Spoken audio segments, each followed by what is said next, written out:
Hello, my friends. It is time for another chapter of Dinosaurs After Dark.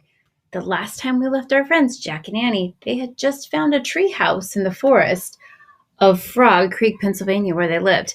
Let's see what happens next in Chapter 2, The Monster. Jack crawled into the treehouse. Wow, he said, the treehouse was filled with books. Books were everywhere. Very old books with dusty covers and new books with shiny, bright covers. Look, said Annie, you can see far away, and she was peering out of the treehouse window. Jack looked out the window with her. Below were the tops of the other trees. In the distance, he could see Frog Creek Library and their elementary school and the park.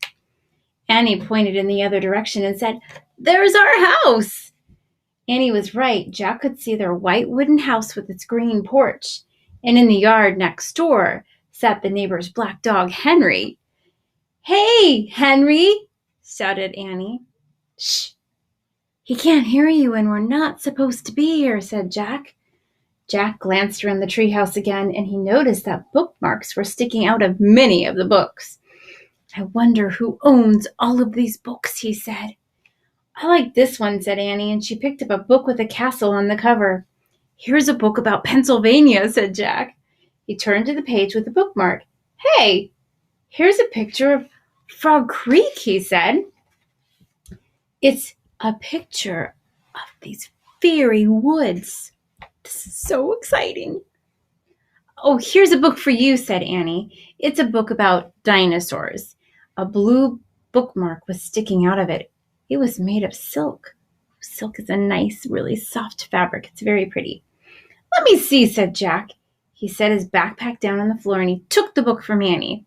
"Okay, you look at that one and I'll look at the book about castles," said Annie. "No, we'd better not," said Jack. He was still nervous. "We don't know who these books belong to." But even as he said this, Jack was opening the dinosaur book to the place where the bookmark was, and he couldn't help himself. Jack turned to a picture of an ancient flying reptile.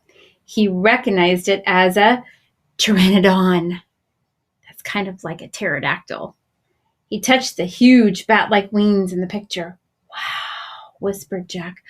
"I wish we could go to the time of pteranodons."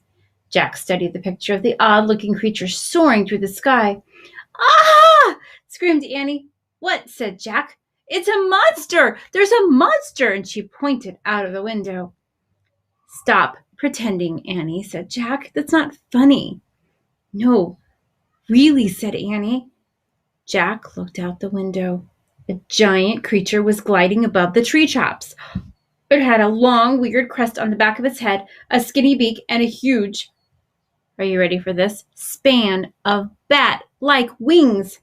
It was a real, live pteranodon. The creature swooped through the sky. It looked like a glider plane. It was coming straight toward the treehouse. "Get down!" cried Annie. Jack and Annie crouched to the floor. The wind started to blow and the treehouse started to spin. It spun faster and faster. Then everything was still, absolutely still. Let's see, can we read one more chapter? I think we can read a little bit more before we go tonight. This is chapter 3, Where is Here? So the treehouse started to spin. Do you think they actually went somewhere in the treehouse? Let's see what happens. Jack opened his eyes and sunlight came through the windows.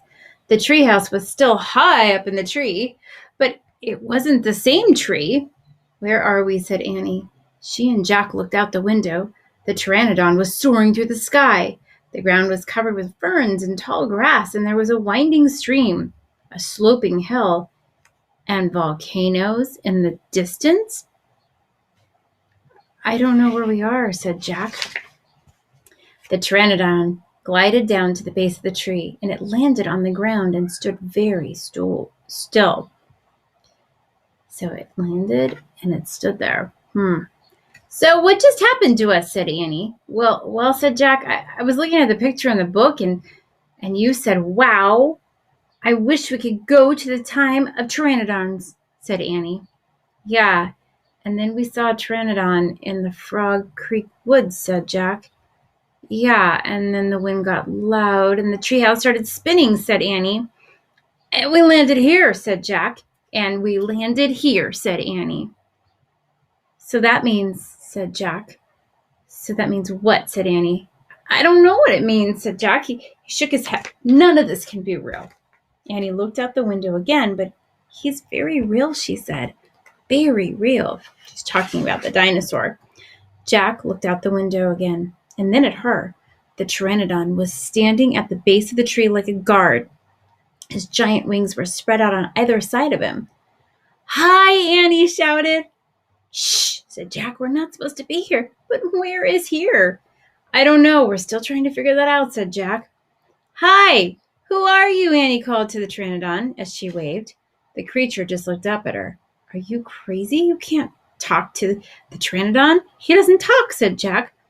But maybe the book can tell us where we are. Jack looked down at the book and he read the words under the picture. This flying reptile lived in the Cretaceous period. It vanished 65 million years ago with the dinosaurs. There's a picture. Can you see? The pteranodon is down here at the bottom. That is impossible, said Jack. We can't have gone back 65 million years ago. Jack, said Annie. He's nice. Nice, said Jack. Yeah, I can tell, said Annie. Let's go down to him. You want me to go down? And Annie started down the rope ladder before Jack could say, come back. But Annie got to the bottom, looked up and said, come on. Annie, wait, Jack called. Annie dropped to the ground. She stepped boldly, which means with lots of bravery, up to the creature. And that's the end of the chapter. I love chapter books. They're so exciting. Remember, they're a collection of stories that make one big story come to life. Tomorrow night, we have a special guest reader, and she's super excited to share another book with you. I hope you have a wonderful evening, my friends, and I will see you tomorrow.